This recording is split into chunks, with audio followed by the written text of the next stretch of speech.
Student, क्या आपको भी एग्जाम में रेडियस दी जाती है और एरिया पूछा जाता है सर्कल का?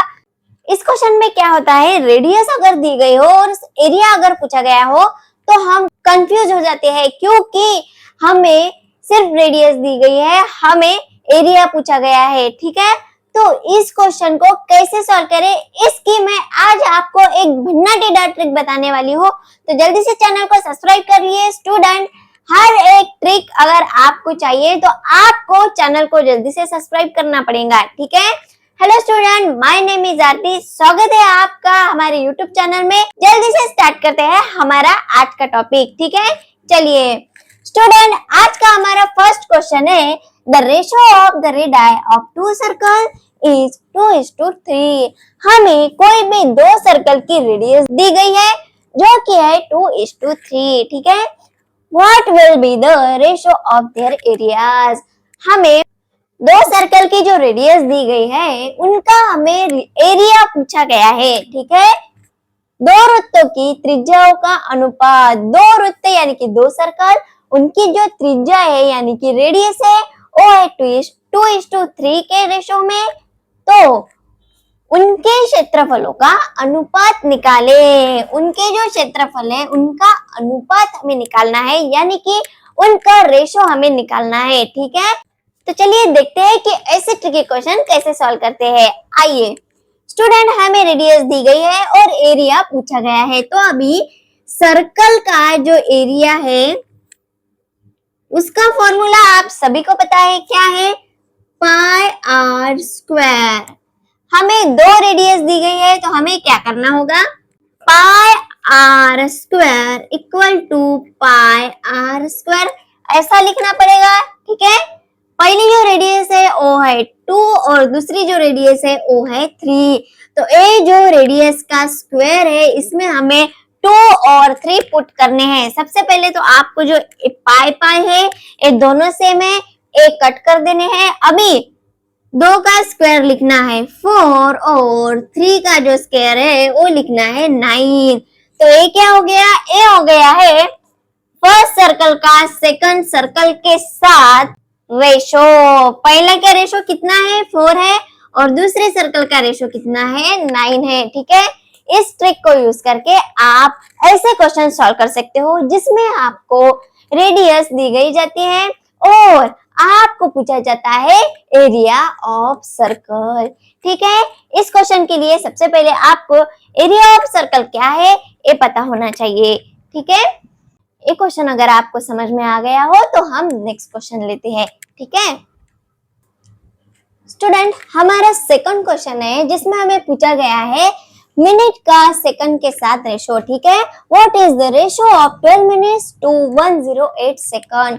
12 मिनट जो है उसका 108 सेकंड के साथ क्या रेशो है ये हमें पूछा गया है। ठीक है, 12 मिनट्स और 108 सेकंड का अनुपात कितना है, अनुपात हमसे पूछा गया है, यानी कि हमें रेशो पूछा गया है जो कि पूछा गया है 12 मिनट और 108 सेकंड्स के बीच का। ठीक है, सबसे पहले तो आपको ये जान लेना है कि आपको इन दोनों को सेम लाना है, यानी कि ऊपर का अगर मिनट है तो आपको नीचे का भी मिनट में कन्वर्ट करना पड़ेगा, या फिर नीचे का अगर सेकंड है तो ऊपर का भी आपको सेकंड में कन्वर्ट करना पड़ेगा। ठीक है, 12 मिनट को अगर आपको सेकंड में अगर कन्वर्ट करना है तो आप क्या करते हो, 12 into 60 आप कर देते हो, जिसका आंसर आता है 720। 720 हो गए हैं आपके सेकंड। ठीक है, 720 अपॉन 108 अगर आपने किया तो इसे हम डिवाइड कर सकते हैं 3 से। कितना आता है, 3 3 जा 9, 3 6 जा 18, 3 2 जा 6, 3 4 जा 12 और ये जो 0 है वो आप यहाँ पे दे सकते हैं। ठीक है, अभी हमें क्या करना है, 204 को हमें 36 से हमें करना है डिवाइड।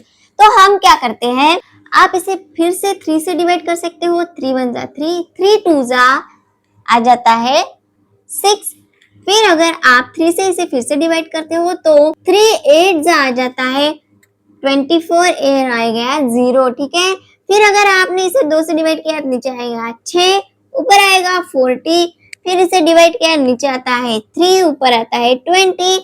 इस 3 से इस 20 को अगर आपने मल्टीप्लाई किया है तो आ जाता है 3 6 18 और रिमेनिंग रहेंगे 2, आ गया 0। 3 6 18.66 यानी कि 66.66 यहाँ पे आता है। ये मैंने आपको इजी ट्रिक से करके दिया है, आप चाहे तो यहाँ पे भी डिवाइड कर सकते हो या फिर यहाँ पे भी डिवाइड कर सकते हो, ठीक है। इस क्वेश्चन में सबसे पहले हमने क्या किया स्टूडेंट, सबसे पहले हमने ये जो 12 मिनट है इसे हमने सेकंड में कन्वर्ट कर दिया, जो कि आ जाते हैं हमारे 720 सेकंड, और फिर 720 सेकंड को हमने 108 सेकंड से किया डिवाइड, ठीक है। फिर हमने इसे 3 से डिवाइड किया, 3 से डिवाइड करने पर ये आ गया इतना। फिर इसे हमने फिर से 3 से डिवाइड किया, 3 से डिवाइड करने पर इतना आया। फिर हमसे यहाँ पे हमने 2 से डिवाइड किया, यहाँ पे हमने 2 से डिवाइड किया। फिर ये जो 20 है इसे हमने किया 3 से डिवाइड, तो आ गए हमारा क्वेश्चन 66.66। स्टूडेंट, एक क्वेश्चन अगर आपको समझ में आ गया हो तो हम नेक्स्ट क्वेश्चन देखते हैं, ठीक है। स्टूडेंट, आज के लेक्चर में हमें ए और बी की सैलरी दी गई है और ए और बी के खर्चे भी दिए गए हैं। इसके साथ साथ उन्होंने कितने रुपए सेव किए हैं ये भी हमें दिया गया है। हमें निकालना क्या है, हमें निकालनी है बी की सैलरी, ठीक है। चलिए आज का क्वेश्चन देखते हैं। The ratio of salaries of A and B का जो रेशियो की सैलरी की जो रेशियो है वो है 5:9 and the ratio of their expenses is 1:3 और उनके एक्सपेंसेस का जो रेशियो है वो है 1:3। At the end of the month A saves 2,700 rupees and B save 3,900 rupees. Find B's salary. हमें B की सैलरी निकालनी है। हमें दिया क्या है, हमें दिया है सैलरीज का रेशो और एक्सपेंसेस का रेशो, और उन्होंने कितने पैसे सेव किए हैं महीने के एंड में ये भी हमें दिया गया है। हमें निकालना क्या है, हमें निकालना है बी की सैलरी क्या है, ठीक है। ए और बी के वेतन का अनुपात 5:9 है तथा उनके खर्चों का अनुपात 1:3 है। वेतन का अनुपात 5:9 है ए और बी के, और उनके खर्चों का अनुपात है 1:3। महीने के अंत में ए सेव करता है 2,700 रुपीज तथा बी सेव करता है 3,900 रुपीज की बचत करते हैं, ठीक है। तो बी का वेतन equal to how much, B का वेतन हमें निकालना है, ठीक है। सबसे पहले तो हम ए और बी के सभी सैलरी, एक्सपेंसेस और उन्होंने कितने रुपए सेव किए हैं ये लिख लेते हैं, ठीक है। स्टूडेंट, आपको अगर सेविंग अगर निकालनी हो, आपको सेविंग अगर निकालनी हो तो आप क्या करते हैं, आप उस पर्सन के सैलरी में से उसके जो एक्सपेंस है वो माइनस कर देते हैं, जिससे आपको क्या मिलता है, उस पर्सन की आपको सेविंग मिल जाती है, ठीक है। यही फॉर्मूला हमें यहाँ यूज करना है। हमें सैलरी का रेशो दिया गया है, एक्सपेंसेस का रेशो दिया गया है और सेव कितने रुपए किए गए हैं ये भी दिया गया है, ठीक है। तो हमें क्या करना है, जो भी सैलरी के जो रेशो है उसे हम लगा लेंगे x और एक्सपेंसेस के जो रेशो है उसे लगा लेंगे y, और हमें सेविंग तो दी गई है। तो चलिए सबसे पहले हमें दिए गए हैं सैलरी के रेशो। सैलरी के रेशो है 5x और 9x, ठीक है। फिर हमें दिए गए हैं एक्सपेंसेस के रेशो जो कि है 1y और 3y। अभी मैंने आपको यहाँ पे एक फॉर्मूला बताया था, क्या था, सैलरी माइनस अगर आपने एक्सपेंसेस किया तो आपके आ जाते हैं सेविंग, ठीक है। सेविंग कितने रुपीस की है आपको दी गई है, इसे आप माइनस कर देते हो क्योंकि ये क्या है, ये है आपके सैलरी का रेशो और ये है आपके एक्सपेंसेस का रेशो। आपने किया है माइनस। अभी आपको यहाँ पे क्या लिखना है, यहाँ पे आपको लिखना है आपने कितने पैसे सेव किए हैं। सबसे पहले ए ने कितने पैसे सेव किए हैं ए लिखेंगे, फिर बी ने कितने पैसे सेव किए हैं ए लिखेंगे, ठीक है। ए ने सेव किए हैं 2,700 रुपीज और बी ने सेव किए हैं 3,900 रुपीज। ये हो गया हमारा इक्वेशन 1, ये हो गया हमारा इक्वेशन 2, ठीक है। अभी हमें क्या करना है, दोनों में y है, दोनों इक्वेशन में, लेकिन यहाँ पे -1y है और यहाँ पे है -3y, ठीक है। हमें क्या करना है, ये जो 1y है इसे मल्टीप्लाई करना है 3 से। अगर y को आप 3 से मल्टीप्लाई करोगे तो यहाँ भी 3 से मल्टीप्लाई करना पड़ेगा और यहाँ भी 3 से आपको मल्टीप्लाई करना पड़ेगा, ठीक है। चलिए 5 3 जा 15x minus 3y equal to 8100, ये हो गया हमारा इक्वेशन 3, ठीक है। अभी हम क्या करेंगे, इस इक्वेशन में से इस जो सेकंड इक्वेशन है हमारा, इसे हम माइनस कर देंगे, ठीक है। 9x minus 3y equal to 3900। आपने इसे अगर माइनस किया तो यहाँ पे आपका आ जाता है प्लस, जिसकी वजह से एटम हो जाता है आपका कैंसल, ओके। और 15 में से अगर आपने 9 माइनस किए तो यहाँ पे आ जाता है 6x, और 8100 में से अगर आपने 3900 माइनस किए तो यहाँ पे आ जाते हैं 4200, ठीक है। यहाँ पे हम x की वैल्यू निकालेंगे, 4200 को हम डिवाइड करेंगे 6 से, 6 7 आ जाता है 42, 2 जीरो वैसे के वैसे दे देंगे।